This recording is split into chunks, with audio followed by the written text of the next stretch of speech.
अस्सलाम वालेकुम नाज़रीन, आप देख रहे हैं प्रोग्राम इनसाइट। मैं हूं आपका होस्ट सैयद मुज़म्मिल। नाज़रीन, आज इमरान खान साहब इनसे पहले 3 मरतबा जो इस्लामाबाद पुलिस की JIT है उसके सामने पेश होने का कहा गया, लेकिन उन्होंने रिफ्यूज़ किया।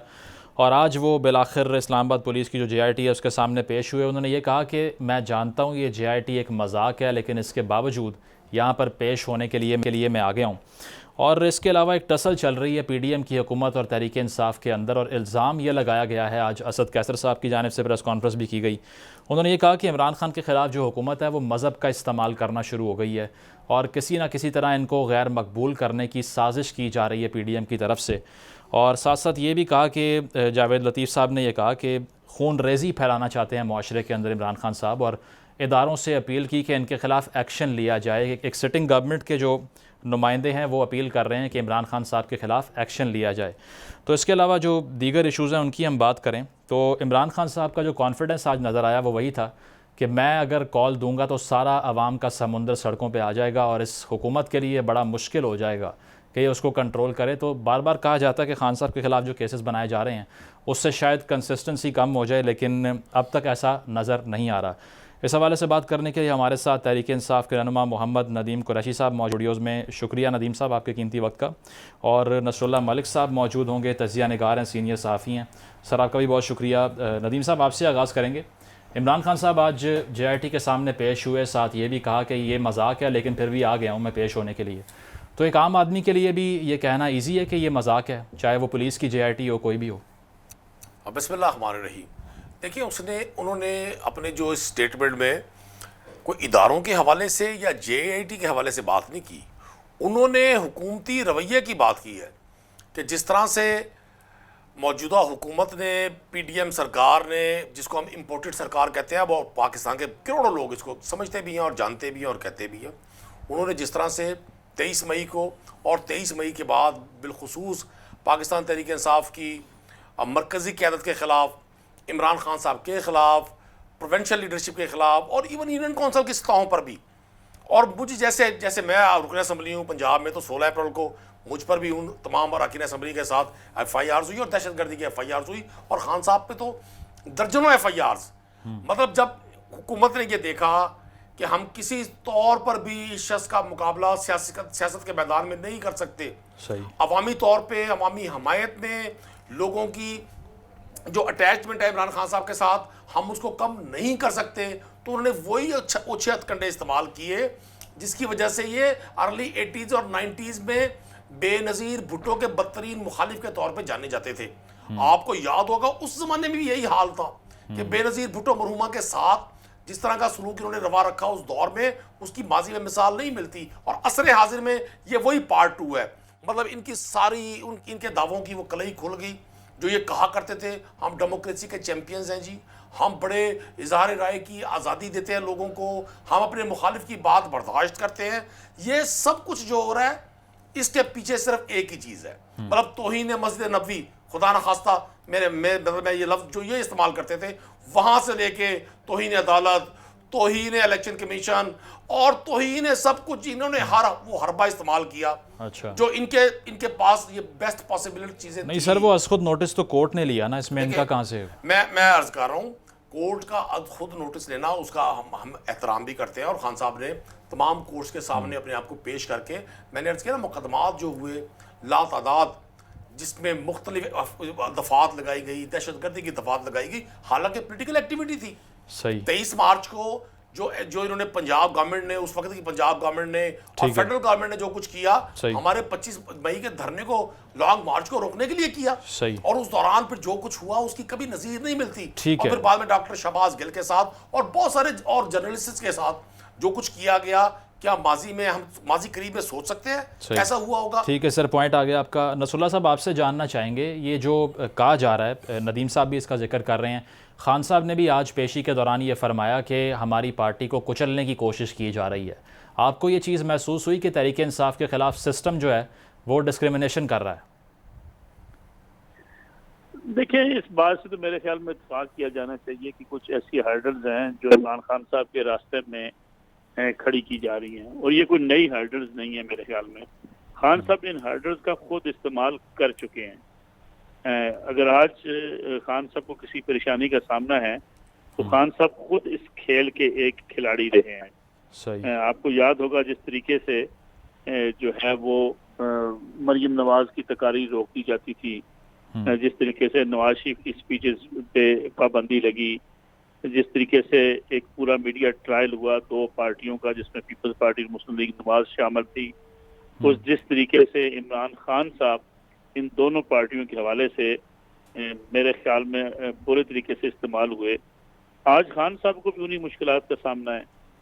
आपको ये भी याद होगा पंडोरा बॉक्स जब आया, खान साहब ने फौरी एक कमेटी बनाई और कहा जी हम इस कमेटी के नतीजे में जो है वो तमाम तहकीकात करेंगे। वो कमेटी तहकीकात करने कहाँ चलेगी, पाकिस्तान से बाहर, किसी को कुछ पता नहीं है।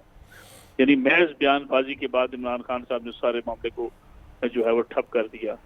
जब पनामा पेपर्स आए थे तो किसको नहीं पता था कि पनामा पेपर्स की आड़ में टारगेट क्या है।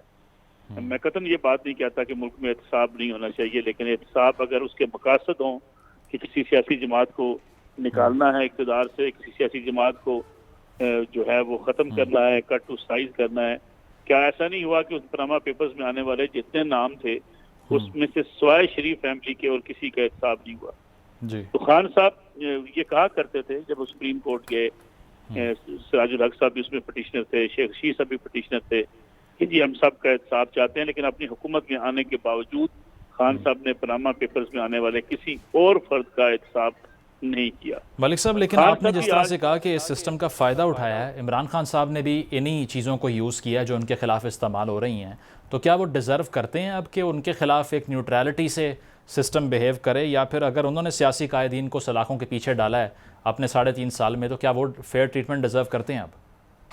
खान साहब उस तकलीफ दे मराहल से नहीं गुजरे जो दूसरे लोग जिससे गुजरे हैं। खान साहब के खिलाफ कोई मीडिया ट्रायल नहीं हुआ, खान साहब के हवाले से कोई बड़ी ऐसी तहकीकात नहीं हुई।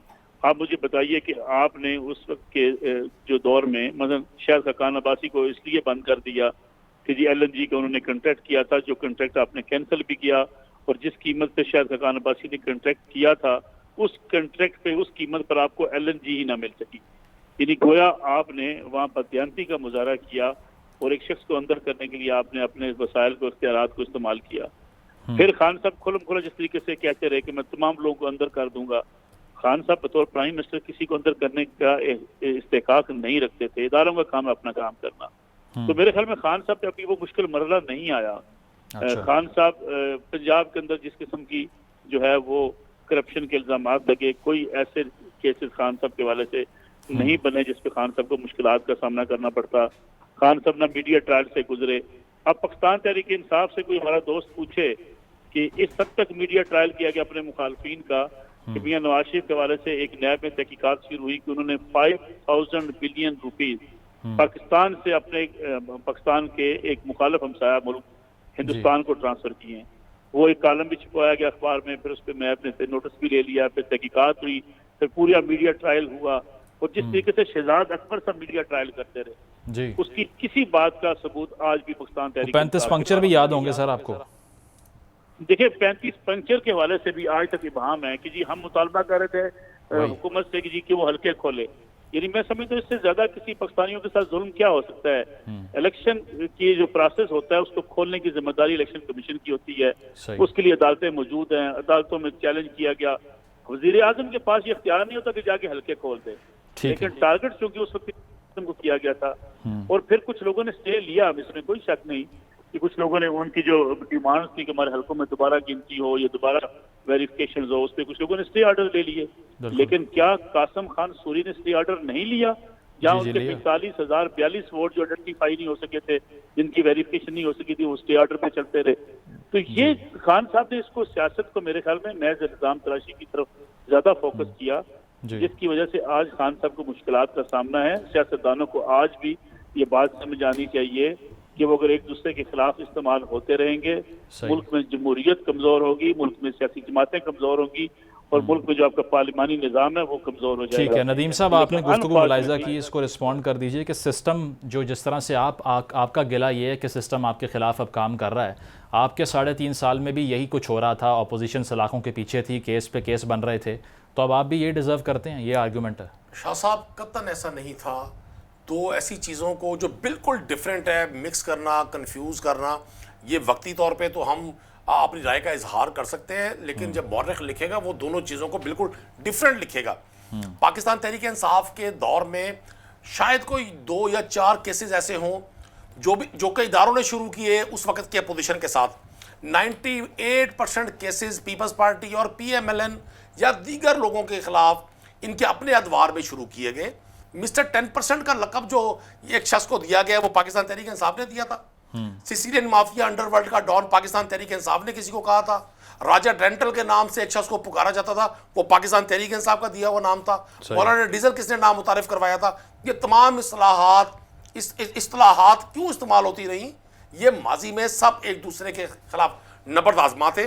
और 20 साल पहले इमरान खान साहब ने कहा था कि जब भी कोई ऐसी ताकत इनके सामने आई जो अवाम की सही मानों में नुमाइंदा हुई, ये सब इकट्ठे होंगे, चूंकि इनके मफादात इकट्ठे हैं। जब इनके मफादात पर जद पहुंचेगी, इनके मफादात ब्रेक होने के करीब आएंगे, ये सब इकट्ठे हो जाएंगे और फिर ऐसा हुआ। ठीक है सर, आपका पॉइंट आ गया। इकॉनमी के ऊपर थोड़ी डिस्कशन करते हैं ना कि अभी मुल्क की जो मुआशी सूरत हाल है, एक तरफ सैलाब की सूरत हाल है, जहाँ महंगाई भी चल रही है और बिजली के टैरिफ बढ़ाने का ऐलान किया जा रहा है। 67 रुपये पर मंथ जो है वो उसको बढ़ाने की बात की जा रही है। तो ये इम्प्लिकेशंस आम आदमी पर क्या होंगे, इसकी डिस्कशन करने के लिए माहिर माशियात हैं मिर्ज़ा इख्तियार बेग साहब हमारे साथ मौजूद हैं। सर शुक्रिया आपके वक्त का। मिर्ज़ा साहब, आप ये बताइएगा कि करंट गवर्नमेंट की इकनॉमिक मैनेजमेंट में क्या ऐसे लूप होल हैं, क्योंकि अगर PDM की हुकूमत आई थी तो वो यही प्रिटेक्स्ट बनाकर आई थी कि हम डिफ़ॉल्ट से बचाएंगे।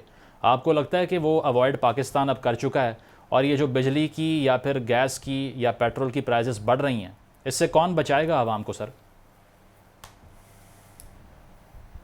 देखिए, ये बात तो सही है कि इस हुकूमत PDM की मेन फोकस था डिफॉल्ट से बचाना और IMF के प्रोग्राम को रिवाइव कर देना। जो 7वां और 8वां रिव्यू उसका पेंडिंग था उसको रिवाइव कर देना। लेकिन IMF ने जो शराइत रखी थी उन शराइत का मानना और उनको इम्प्लीमेंट कराना वो एक बहुत ही बड़ा टास्क था इस हुकूमत के लिए। वो तमाम अनपॉपुलर डिसीजन थे जो लिए गए। आपने ये देखा कि बिजली गैस की कीमतें बढ़ी, आपने देखा बैंकों के इंटरेस्ट रेट बढ़ाए, डिस्काउंट रेट 15% पे पहुंच गए। डॉलर की कदर आप देखें 235 रुपए 234 रुपए के ऊपर आज आ गया है इंटरबैंक में, और ओपन मार्केट में इससे भी ज्यादा है। तो ये तमाम चीजों को देखते हुए IMF ने एक और शर्त लगा दी थी 1 सितंबर से कि 10 रुपए पेट्रोलियम डेवलपमेंट लीवे और 5 रुपए डीजल पे वो लगाए जाए। वो भी लग गए हैं और वो आपकी पेट्रोल की कीमत में शामिल है। फिर बिजली की कीमतें जो बढ़ाई हैं, जो फ्यूल एडजस्टमेंट की मद में लगाई हैं, 11 रुपए की इलेक्ट्रिक ने लगाई हैं। आज 5 रुपए जो है बागदा में जो है ऐलान किए गए हैं। इन तमाम चीजों ने, और दूसरी तरफ रुपए की कदर गिर रही है। जो $1 इंपोर्ट करते थे खाने पीने की अशिया, उसके पहले अगर हम 200 पौने 200 रुपए देते थे, आज हम 230 रुपए की हम बात कर रहे हैं। तो ये महंगाई का एक अजाब आ गया है। बिजली की कीमतें इतनी बढ़ गई हैं कि एक आम आदमी अफोर्ड नहीं कर सकता। व्हाइट पोश आदमी बेचारे चक्कर लगा रहे हैं उसके किस्तें बनाने के लिए, लेकिन किस्तें भी वो कहाँ से? इख्तियार साहब, जिस तरह आपने कहा कि IMF की डिमांड जो है वो इसको मीट करना पड़ेगा, तो इसको जी अगर कोई भी इकोनॉमिक मैनेजर आता है, बेशक वो शहबाज शरीफ हो, इमरान खान हो, आसिफ अली जरदारी साहब हो, अगर सब ने सिर्फ IMF के प्रोग्राम पे इम्प्लीमेंटेशन करनी है और चेंज आ ही नहीं सकता, तो क्या ये तमाम गवर्नमेंट्स टूथलेस हो चुकी हैं? कोई इख्तियार है इनके पास? देखिए, इनको जो चीजें हैं वो सब लॉन्ग टर्म की हैं, शॉर्ट टर्म की कोई चीज नहीं है। आप अपनी एक्सपोर्ट बढ़ाएं, आप अपनी इंपोर्ट को मजीद कम करें, आपके बैरूनी ज़खायर को बढ़ाया जाए रेमिटेंसेस से, फॉरेन डायरेक्ट इन्वेस्टमेंट से, तो आपकी माशी सूरत होगी। आज आपके डॉलर के जो रिजर्व्स हैं वो निचली तरीन सतह पर आए हुए हैं। करंट अकाउंट खसारा आपका बहुत बढ़ गया है, आपका तिजारती खसारा है। आप 80 अरब डॉलर की इंपोर्ट कर रहे हैं और 30 अरब डॉलर की एक्सपोर्ट कर रहे हैं। ये 50 अरब डॉलर जो है ये ज़खायर को चाट लिया, उसने खत्म कर दिया, जिसकी वजह से रुपए की कदर पे दबाव है। तो मैं नहीं समझता कि ये किसी भी तरीके से ये शॉर्ट टर्म में इन चैलेंजेस को किसी के पास ऐसा ठीक है कोई हल नहीं है आपके नज़दीक। ठीक है नसरुल्लाह साहब, आपसे भी यही सवाल कि जो आप जानना ठीक है सर, आप आखिरी जो कंप्लीट कर लीजिए। जी वो ये है कि ये जो सैलाब आया है उस सैलाब से 10 लाख जो एनिमल लाइव स्टॉक बह गए हैं, जो 80% फसलें खत्म हो गई हैं, जो कॉटन की फसल सिंध सही। और बलूचिस्तान में 80% एरिया जो है उसका डैमेज हो चुका है। ये तमाम चीजों से महंगाई मजीद बढ़ेगी, क्योंकि आपको टमाटर इंपोर्ट करके देने होंगे, आपके ओनियन इंपोर्ट करके देनी होगी। तो ये आने वाले वक्त में महंगाई का एक तूफान, महंगाई का जो है ना वो और तूफान आएगा। ठीक है, बेरोजगारी जो इख्तियार साहब पॉइंट आ गया आपका। अनएम्प्लॉयमेंट नसरुल्लाह जो साहब है आपसे यही वो सवाल एक बड़ा कि अगर तो महंगाई बढ़ती जानी है और पेट्रोल हो, बिजली हो, गैस हो, हर चीज़ महंगी हो जानी है, और उसका सिर्फ एक जवाब ये मिलता है कि ये IMF के प्रोग्राम के तहत हम कर रहे हैं, तो अगर सारा मुल्क मुआशी तौर पे IMF चला रहा है तो गवर्नमेंट्स तो फिर इररेलेवेंट हो गई। देखिए, इस मसले को भी समझने के लिए मेरे ख्याल में सियासत से बालातर होकर सोचना पड़ेगा। ये मसला किसी एक हुकूमत की जिम्मेदारी नहीं है, ना किसी एक हुकूमत का पैदा किया हुआ है। ये मसला साल हाँ साल से इस मुल्क के अंदर मौजूद है और सियासी हुकूमतें इसमें पूरे तरीके से नाकाम रही हैं। अगरचे बाज़ औक़ात ये हुआ कहीं थोड़ा बहुत काबू पा लिया गया, लेकिन फिर वक्त के साथ साथ महंगाई, बेरोजगारी, ये चीज़ें फिर सर उठा लेती हैं। और उसकी बुनियादी वजह यह है कि आपके पास आमदन आपकी 100 रुपये है और आपका खर्चा 200 रुपये है। जब तक आपका ये बैलेंस दुरुस्त नहीं होता उस वक्त तक आप एशियन डेवलपमेंट बैंक के पास भी जाते रहेंगे, आपको IMF के पास भी जाना पड़ेगा, आपको सऊदी अरब से भी पैसे मांगने पड़ेंगे, आपको चीन से भी पैसे मांगने पड़ेंगे, आपको कर्जे भी लेने पड़ेंगे, और आपको अपने डेवलपमेंट प्रोजेक्ट्स के लिए दीगर ममालिक पर। और सर पॉलिटिकल स्टेबिलिटी बड़ी इंपॉर्टेंट है ना मुआशी स्टेबिलिटी के लिए, तो पॉलिटिकल इंस्टेबिलिटी कौन फैला रहा है मलिक साहब? देखिए, मसला दूसरी बात यह है कि जो इकानमी है इस पे सियासत अगर ना की जाती इस मुल्क के अंदर तो शायद हालात बेहतर होते। मलिक साहब कौन कर रहा है सियासत? मेरे ख्याल में हर दौर में सियासत हुई है। आपको याद होगा कि जब इमरान खान साहब इक़्तिदार में आए थे तो जितने बड़े मनसूबे बिजली के कारखाने लगे या जितने चीन के डेवलपमेंट के यहाँ प्रोजेक्ट हुए CPEC के, इमरान खान साहब ने उनके ऊपर कड़ी तनकीद की, जिसकी वजह से आपको चीन जैसे हम एक बेहतरीन दोस्त के साथ आपके तल्लुकात खराब हो गए। फिर कतर के साथ जो वायलन जी के चक्कर में आपने जो लड़ाई की वो भी एक इस सियासत की नजर हुई कि आपको कुछ लोगों को जो है मुकदमात में फंसाना था अपनी सियासत के लिए। माजी में भी जब भी आपको याद होगा स्वाय 99 के नवाशी के दौर के, जिसमें आपने 400 एक्सपर्ट्स FBR के अंदर हायर किए थे और उसके बाद भी आप कोई बड़ी रिफॉर्म्स ना कर पाए। आज तक आप FBR की रिफॉर्म्स नहीं कर पाए। चले माजी की हुकूमतों को छोड़िए, इमरान खान साहब तो इस तैयारी के साथ आए थे कि वो पुलिस रिफॉर्म्स भी करेंगे, वो टैक्स रिफॉर्म्स भी करेंगे, लेकिन इमरान खान साहब अपने वफाकी वज़रा और चेयरमैन FBR और आपके वज़ारत खजाना ऐसे बदलते रहे से कपड़े बदले जाते हैं। सही। तो मेरे ख्याल में ना हम कोई रिफॉर्म्स कर पाए आज तक, जब तक आपकी टैक्स कलेक्शन और टैक्स की रिफॉर्म्स नहीं होंगी, आपके पास पैसे नहीं होंगे। IMF क्या कहता है आपसे?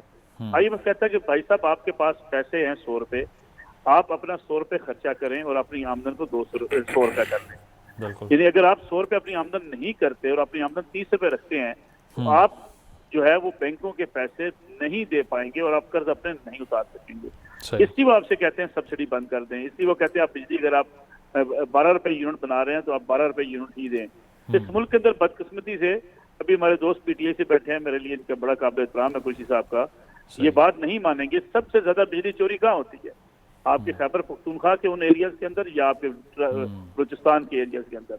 यानी आपकी वहां से 7-8 साल से हुकूमत है, आपकी सूबाई हुकूमत बिजली चोरी में रोकने के लिए वफाकी महकमों के साथ तावन करने को तैयार नहीं है, इसलिए कि आपके अराकीन असेंबली जो है वो बिजली चोरी के अंदर। ठीक है सर, जवाब ले लेते हैं इसका। छोड़ दीजिए जी नदीम साहब, आपने गुफ्तगू रोकने आए थे। ठीक है नदीम साहब, गुफ्तगू आपने सुनी और साथ साथ जो इकोनॉमी को कॉम्प्रोमाइज़ किया है पॉलिटिक्स के लिए, इसका इल्ज़ाम तो आप पे लग रहा है। शौकत तरीन साहब की कॉल जब से लीक हुई है जिसमें बात IMF के प्रोग्राम को डीरेल करने की जा रही है, तो इल्ज़ाम काफ़ी बड़ा है ये। देखिए, एक तो मैं मलिक साहब से बसत एहतराम, इन्होंने बड़े मुझे नहीं यकीन कि इन्होंने ये फिक्रा कैसे इस्तेमाल कर लिया कि जी ये बरस का किस्सा है, ये इकॉनमी की डिस्टर्बेंस का। इन्होंने कहा कि साल का ये किस्सा है। बिल्कुल इन्होंने ठीक कहा, हालांकि ये कहना नहीं चाह रहे होंगे, इनकी बहुत सारी मोहब्बतें हैं बाज़ जगहों के साथ, और ये बाज़ चूँकि आदमी की ज़ाती लाइकिंग डिसलाइकिंग उसकी गुफ्तगू से पता चल जाता है। इन्होंने जो बरस की बात की, तो मैं बतौर एक सियासत के तालिब इल्म के मैं इनकी मालूमात को तो नहीं चैलेंज कर सकता। इनको ये अर्ज़ कर दूँ कि पाकिस्तानी कौम को पता है पिछले 40 साल में से 90% टाइम कौन इक़्तिदार में रहा? अगर 10% हम उसमें से निकाल दें जनरल मुशर्रफ का, उसमें भी इन्हीं के वज़रा, यही अमीर मकाम और यही लोग सारे उस गवर्नमेंट का हिस्सा थे। मुझे अच्छा लगता अगर मलिक साहब कहते कि जी इस बदतरीन महंगाई में जो कल 8 मावनीन खुसूसी शहबाज शरीफ साहब ने शामिल किए अपनी फेडरल कैबिनेट में, तो उन पर कोई एतराज़ कर देते, और या आज की फेडरल गवर्नमेंट को से ये क्वेश्चन करते हैं मलिक साहब बतौर एक एनालिस्ट के, बतौर एक सहाफ़ी के, ये बहुत बड़ा नाम है पाकिस्तान का, ये उन चैंपियन से जो आज से 4 माह पहले कहा करते थे कि इमरान खान की टीम तो बड़ी नातजर्बेकार है, आप हमें मौका दें, हम 100 दिन में सारे हालात बदल देंगे। लेकिन मलिक साहब ने एक भी क्वेश्चन मौजूदा गवर्नमेंट से नहीं किया। एक बात इन्होंने और ऐड की, और मैं आपके तवज्जुह से आप ही के प्रोग्राम में इनको रिक्वेस्ट करता हूं, मैं इनका ये चैलेंज कबूल करता हूं, ये साबित कर दें कि पाकिस्तान में वापड़ा के सबसे ज्यादा लाइन लॉसेस केपी में है। मैं पाकिस्तान के हर हिस्से से उतना ही प्यार करता हूं जितना मुझे पाकिस्तान से प्यार है, लेकिन जितनी बिजली चोरी सिंध में होती है और प्लान तरीके से होती है, पूरे पाकिस्तान के सबसे लाइन लॉसेस एक तरफ और सिंध के लाइन लॉसेस एक तरफ। मैं ये नहीं कहता कि ये बाकी जगहों पर शेर और बकरिए की घाट पर पानी पी रहे हैं, किसी जगह पर होगा, लेकिन बड़े ऑर्गेनाइज तरीके से इंटीरियर सिंध में तस्वीर ही नहीं है वापड़ा के कि बिजली देने का। तो ये अब करें ना जी, अब तो शहबाज शरीफ साहब की गवर्नमेंट है, फेडरल डिपार्टमेंट नदीम साहब 3 साल वफाक में आप भी थे ना, तो आप देखिए जी, हमने जो, मैं आपको शाह साहब एक अर्ज कर दूं, हमने तो जो 3 साल गुजारे वो प्राइम मिनिस्टर इमरान खान की बतौर वजीर आजम पहली स्पीच से जो धींगा मुश्ती नेशनल असेंबली में शुरू हुई और फिर वो जाकर सिंध हाउस पर खत्म हुई। आप उस 3.5 साल के एक एक दिन का हिसाब हमसे ले सकते हैं। यही फेडरल गवर्नमेंट थी 4 महीने पहले, इसी फेडरल गवर्नमेंट को पाकिस्तान तहरीक इंसाफ की हुकूमत चला रही थी। तो पाकिस्तान के नेशनल रिजर्व को देख लें, आप उस वक्त पाकिस्तान का के जो ट्रेड डेफिसिट है उसको देख लें, पाकिस्तान के नेशनल रिजर्व्स को देख लें, तो जमीन और आसमान का फर्क है। इसी मईशत के साथ एक शख्स पनाहगाहें, लंगर खाने, आबी ज़खायर, हर शख्स को 10 लाख का हेल्थ कार्ड कवर दे रहा था। मुझे नहीं समझ आती भाई, ये जो इतने एक्सपीरियंस्ड लोग थे जिनको पाकिस्तान के एक बहुत बड़ा दानिश्वर तबका कहा करता था कि शहबाज शरीफ से अच्छा एडमिनिस्ट्रेटर कोई नहीं है, आज वो कहां गई उनकी एडमिनिस्ट्रेशन? ठीक है, इसका जवाब भी लेंगे मलिक साहब से। और एक सवाल एक और, मैंने मलिक साहब का एक प्रोग्राम किया था इन्हीं के चैनल पर, तो इन्होंने कहा था जी आप लोगों ने स्टेट बैंक का सौदा कर दिया। उस वक्त हम फेडरल गवर्नमेंट में थे। तो मैं आज पूछूंगा कि ये कोई रिक्वेस्ट करे ना प्राइम मिनिस्टर से या उनकी टीम से कि वो एग्रीमेंट भी कौम के सामने पब्लिक कर दें जिसमें हमने स्टेट बैंक किसी यहूदी को बेच दिया था। ठीक है, इस पे करेंगे, इस पे जवाब लेंगे। यहाँ एक ब्रेक का वक्त हुआ है, ब्रेक के बाद वापस आते हैं तो उस पर डिस्कशन करेंगे। Stay with us.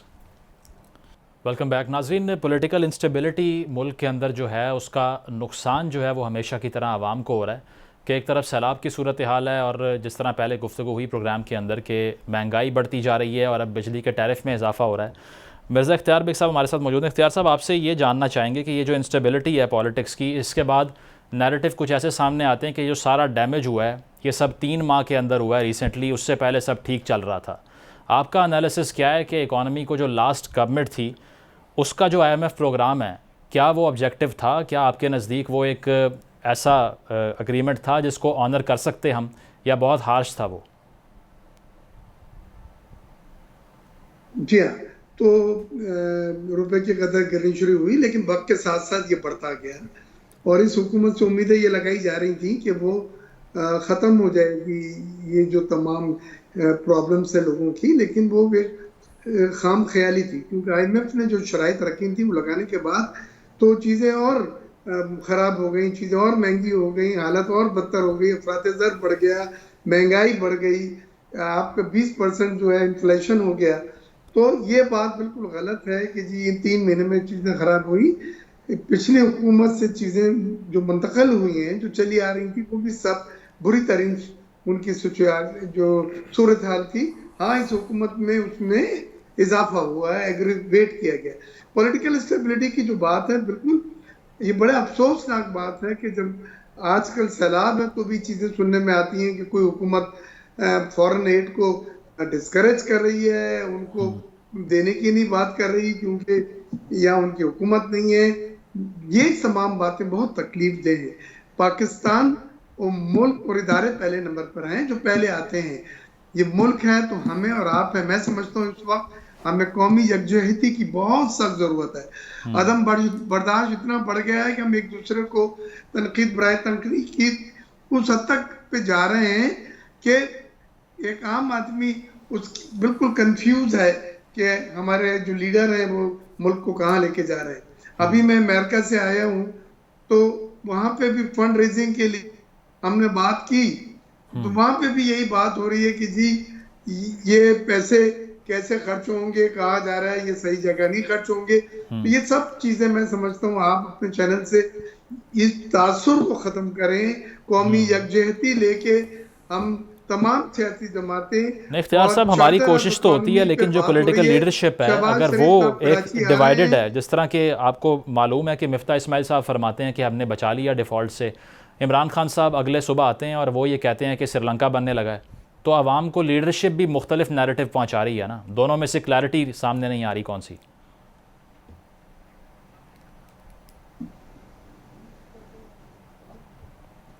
इख्तियार साहब सुन पा रहे हैं आप? जी हाँ, मैं देखिए यही बात जरा सी आगे बढ़ाऊंगा। ये कौमी यकजहती का फुकदान जितना इस बार मुझे नजर आ रहा है वो कभी भी नहीं है।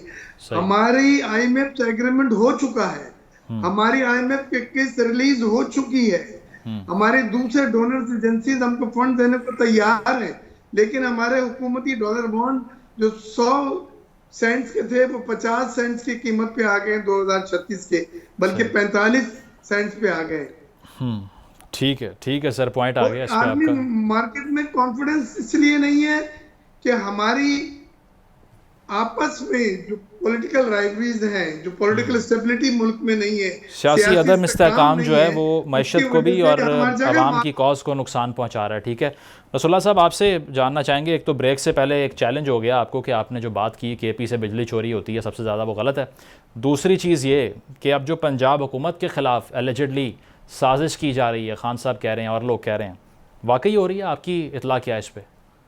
देखिए, दो चीजें मैं कुरैशी साहब के लिए अर्ज कर दूं। पहली बात तो ये है कि ना नवाज शरीफ किसी फरिश्ते का नाम है, ना जरदारी साहब किसी फरिश्ते का नाम है, ना इमरान खान साहब किसी फरिश्ते का नाम है। बदकिस्मती से पाकिस्तान तहरीक इंसाफ के सरबराह इमरान खान साहब ने हमारे दोस्तों के जहनों में ये कूट कूट के भर दिया है कि ये दो तो बेस मुल्क के अंदर नाकारा, चोर, डाकू और फराडिये हैं, लेकिन पाकिस्तान तहरीक इंसाफ फरिश्तों की जमात है।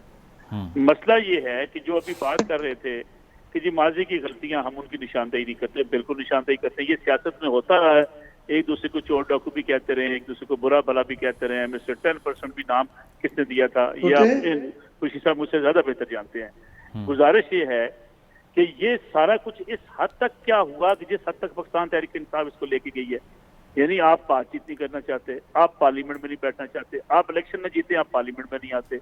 2013 के इंतखाबात में इमरान खान साहब ने पार्लियामेंट में बैठने से इनकार कर दिया था, असेंबली से इस्तीफे दे गए थे। यानी कि मुल्क की वाहिद पोलिटिकल पार्टी है जो इलेक्शन जीत के असेंबली में नहीं जाना चाहती, यानी चाहती है कि हमारी हुकूमत हो और हमारी हुकूमत खत्म हो तो हम असेंबली में नहीं बैठेंगे। अदम एतमाद की तैयारी इनके खिलाफ कामयाब होती है, ये कहते हैं जी सिंध हाउस में पैसे दे दिए गए, लेकिन इनकी अपनी जब मिलकर ये पीपल्स पार्टी के साथ वहाँ बलूचिस्तान में हुकूमत गिराते हैं और चेयरमैन सेनेट के इलेक्शन लड़ते हैं पीपल्स पार्टी के साथ बैठ के, सलीम मांडवी वाला को वोट देते हैं, ये कहते हैं हमने नेकी के लिए दिया, हमने जिहाद के लिए दिया। यानी कुछ एहसास होना चाहिए सच और झूठ का हमारे दोस्तों को कि झूठ और सच क्या है। यानी आप फ्रॉड करें, आप सच्चे बनना चाहें, दूसरा फ्रॉड करे फ्रॉडिया करार पाए। यानी ये दुनिया में कहाँ होता है। चौधरी सरवर साहब पंजाब में अपने मुखालफिन का वोट लेके सेनेटर बन गए, तब PTI खामोश थी, तब कहा जाता लोगों का जमीर जाग गया, लोगों ने हमारे PTI के उम्मीदवार को वोट दे दिए, PMLN के लोगों ने। तब किसी ने कहा भाई तुम लोगों ने पैसे, यानी ये ऐसा बयानिया बनाया गया कि ये पैसे लेके हमने वोट लिए हैं। यानी जब इनके खिलाफ अदम एतमाद की तहरीक हो पैसे इस्तेमाल हुए, जब ये लोगों के खिलाफ ऐसी तहरीक चलाएं कि जी जमीर जाग गया। यानी 20 जो अराकीन निकाले गए इनके KPK के अंदर, क्या वो जो है वो हाजी थे जो वोट दूसरी तरफ देने चले गए थे? अभी ये अपने MPs को वहां पे निकाल रहे हैं वहां से KPK के अंदर, उनके ऊपर क्या क्या इल्जाम है, क्यों निकाल रहे हैं? दूसरी बात यह है कि जिस चोरी की बात मैंने की थी, मैं कहा कि देखिए पंजाब में बिजली इस्तेमाल होती है 100 रुपए की, सिंध में होती है 30 रुपए की, बलूचिस्तान में होती है 20 रुपए की, और वहां पे होती है 18 रुपए की। 18 रुपए में से अगर 16 रुपए चोरी हो तो किसकी एवरेज ज्यादा होगी? भाई ये बात समझने वाली है कि जिसके पास रेशो के हिसाब से आप एवरेज के हिसाब से जो बिजली चोरी होती है वो इन दो सूबों में सबसे ज्यादा होती है, बलूचिस्तान के अंदर और केपी के अंदर। और बात ये किसी भी हुकूमत की ये तरजीह नहीं रही है। गरीब आदमी बिल पे करता है, ये आप और मैं बिल पे करते हैं जो खुले ओपन। आपके मोबाइल पे एक मैसेज आता होगा, आप मुझे जरा उस पर तसव्वुर कीजिए, हमेशा एक मैसेज आता है कि आपने विंडो एसी बेचना है तो आपको हम विंडो एसी लेने के लिए तैयार है। विंडो एसी का जमाना चला गया, लेकिन एसी लेने वाले कौन है जरा चेक कीजिएगा। यहाँ से लेके पेशावर ले जाए जाते हैं, वो पेशावर से ले जाके वहाँ पे जहाँ जगह लगाए जाते हैं वहाँ पे इसलिए कि बिजली वहाँ मुफ्त मिलती है। फिर दूसरी बात, आपकी 8 साल से वहाँ पे हुकूमत है, आप चले जाए स्वाद में आपको सारी गाड़ी में दिखाता हूँ कस्टम के बगैर चलती हैं, उनका कस्टम उनका पे को नहीं करता। आप चले जाए पेशावर से आपको सारे गाड़ियों के इंजन मिल जाते हैं। यानी आपने इस मुल्क के खजाने को खरबों रुपए का फ्रॉड लगाते हैं कस्टम की ड्यूटी की मद में, और आप कहते हैं आप हाजी हैं इस मुल्क के अंदर। यानी कोई पूछने वाला है कि आपकी अगर बाकी आप टोबैको कंपनी वहां की जैली सिगरेट बना के आपके अराकीन सब्जी अरबों रुपए के इस मुल्क का टैक्स लूट जाते हैं, लेकिन आप फरिश्ते बने हुए इस मुल्क के अंदर, बाकी सारे चोर हैं, आप फरिश्ते हैं। लेकिन सर उनका आर्गुमेंट ये है ना कि हमें 3 साल मिले, आपको 30 साल मिले, अब आपने फिक्स नहीं किया तो इतने छोटे टाइम में हम कैसे इतनी बड़ी रिफॉर्म ले आते कि तमाम मसाइल ही खत्म हो जाते। मैं को नवाज शरीफ का कुछ स्पोक्समैन नहीं हूँ।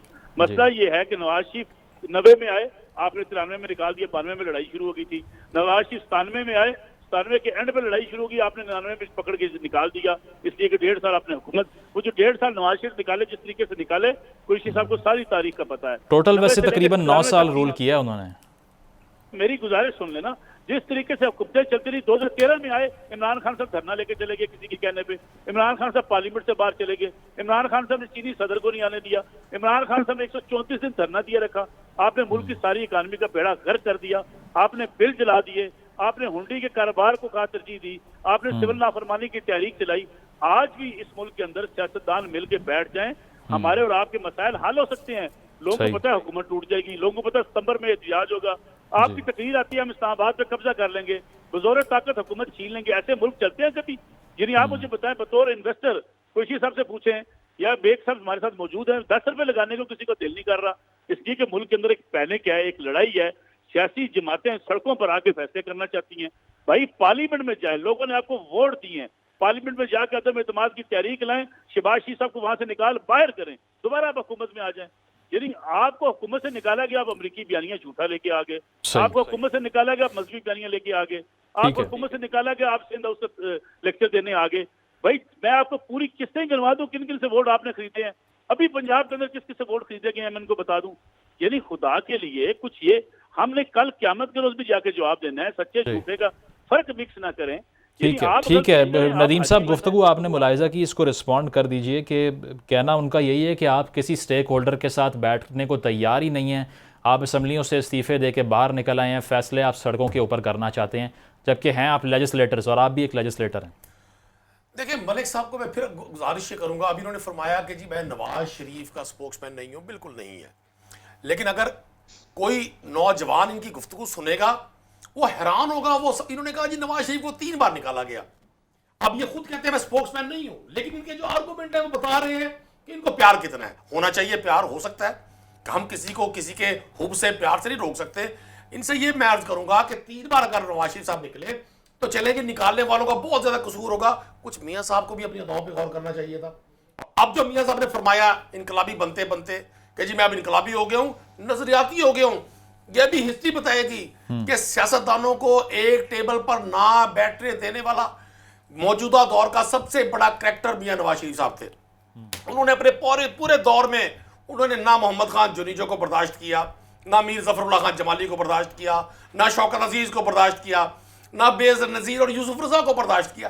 ये तारीख के स्याह बाब है सर, लेकिन जब वो मिसाके जमहूरियत भी किया उन्होंने, आपने जितनी मोहब्बत से सुना ना जी मलिक साहब को, बिल्कुल कंटिन्यू करें। मलिक साहब ने भी फरमाया कि जी ये कहीं बैठे हुए तैयार नहीं है, इनके राकी ने असम्बली ने पैसे लिए। भाई पाकिस्तान तहरीक इंसाफ पहली पॉलिटिकल पार्टी है पाकिस्तान की जिसने केपी में अपनी गवर्नमेंट के दौरान 20 राकी ने असम्बली को वोट ना देने पर, वोट वायलेट करने पर, हॉर्स ट्रेडिंग करने पर निकाला पार्टी से। और अब हमें यह क्रेडिट है कि हमने 25 लोगों के खिलाफ इलेक्शन कमीशन के पास गए, सुप्रीम कोर्ट ऑफ पाकिस्तान गए, और पाकिस्तान की तारीख में पहली बार लोगों को 63A की खिलाफ वर्जी पर सजा हुई, लोग डीसीट हुए, और फिर आपके पंजाब ने फैसला किया 17 जुलाई को। मलिक साहब माने ना माने, पाकिस्तान की आवाम ने फैसला किया। जब आप एक तरफ ये कहते हैं सब लोग सारे इंटेलेक्चुअल्स के जी आम आदमी की राय सबसे अहम होती है। डेमोक्रेसी में जहां अक्सरियत होती है उसकी इंपॉर्टेंस सबसे ज्यादा होती है। तो फिर आप 17 जुलाई के फैसले को क्यों नहीं मानते हुजूर? आपने कहा जी हमने वोट खरीदे। भाई ये 25 लोग जिनको आज से 3.5 साल तक हम सुनते रहे, 6 माह पहले, ये जी सिलेक्टेड असेंबली है, ये आरओज के नतीजे में असेंबली बनी है, ये जाली असेंबली है, हम इसके मैंडेट को नहीं मानते।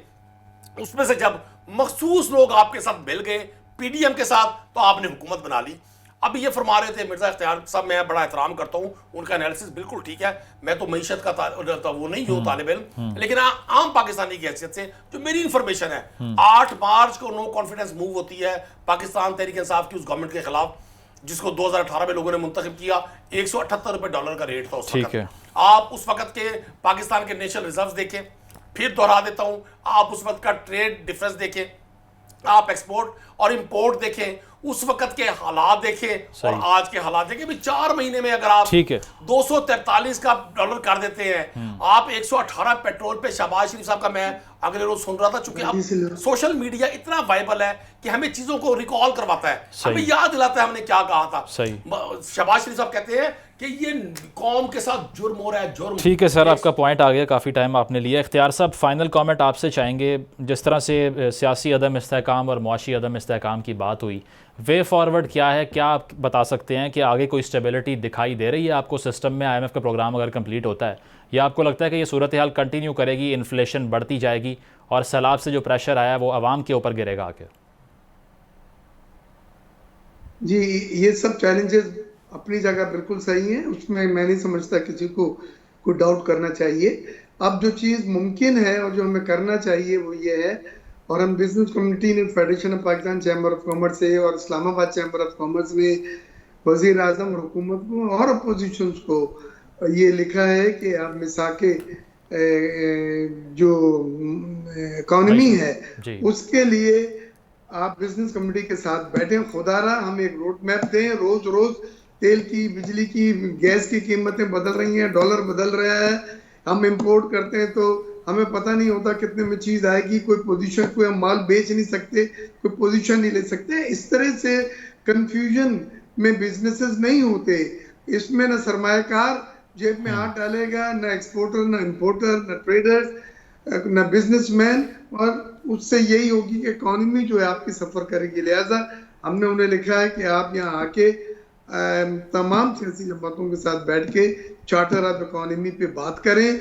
हम आपको बताएंगे कौन कौन से एरियाज हैं जो आपको short term, medium term, long term address करने हैं। रुपए की कदर को कैसा महफूज बनाना है आपने, नहीं तो ये रोज। ठीक है, तो सियासी गैर यकीनी की सूरत हाल में जो है वो इस्तेहकाम नहीं आ सकता और चार्टर ऑफ इकोनॉमी साइन करना पड़ेगा। बहुत शुक्रिया। मोहम्मद नदीम कुरैशी, नसरुल्लाह मलिक साहब और मिर्ज़ा इख्तियार बेग साहब हमारे साथ मौजूद थे। प्रोग्राम आपने मुलाहिज़ा किया, फीडबैक ज़रूर दीजिएगा। अल्लाह।